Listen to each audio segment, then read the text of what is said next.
రామారావు గారి 29వ వర్ధంతి సందర్భంగా మండలం నలుమూలల నుండి ఇక్కడికి హాజరైన తెలుగుదేశం నా కుటుంబ సభ్యులందరికీ నమస్కరిస్తూ, ఈరోజు మనమందరము తెలుసు ఈ తెలుగుదేశం ప్రభుత్వం అంటే బీసీ పార్టీని, అది బీసీ పార్టీనే కాదు, తెలుగుదేశం అంటే ఒక యూనివర్సిటీ.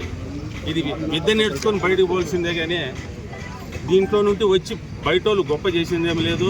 ఆ విధంగా ఈరోజు ఈ తెలుగుదేశం పార్టీ నల్లమూలల నుండి కూడా రాష్ట్ర వ్యాప్తంగా ఎదిగింది. కాబట్టి ఈరోజు చంద్రబాబు గారి నాయకత్వంలో మనము 2024లో అధికారంలో వచ్చాము.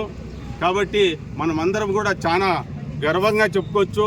అది కాకపోతే కూడా మండలంలో పెద్ద మెజారిటీ అందించిన మన నియోజకవర్గంలోనే జనాభా తక్కువైనా కూడా 2080 ఓట్లు మెజారిటీ అందించిందండి. కాబట్టి ఈరోజు మండల వ్యాప్తంగా ఈ కార్యకర్తలకు అందరికీ నమస్కరించుకుంటూ, ఆ రోజు బాగా అందరూ కూడా శాయశక్తులు కూడా కష్టపడి పార్టీ అధికారంలోకి తెచ్చినారు. కాబట్టి మనం అందరం కూడా ఈరోజు కార్యకర్తలకు రుణపడి ఉంటాం.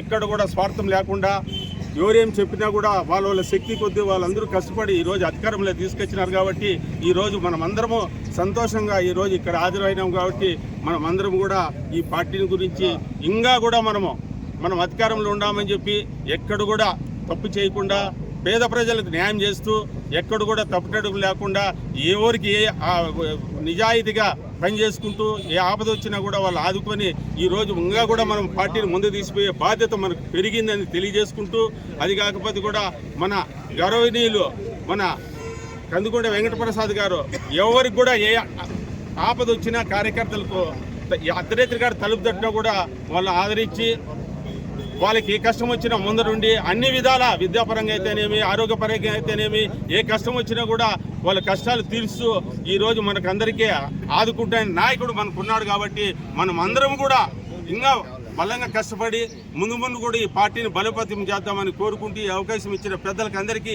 నమస్కరించుకుంటూ సెలవు తీసుకుంటాం.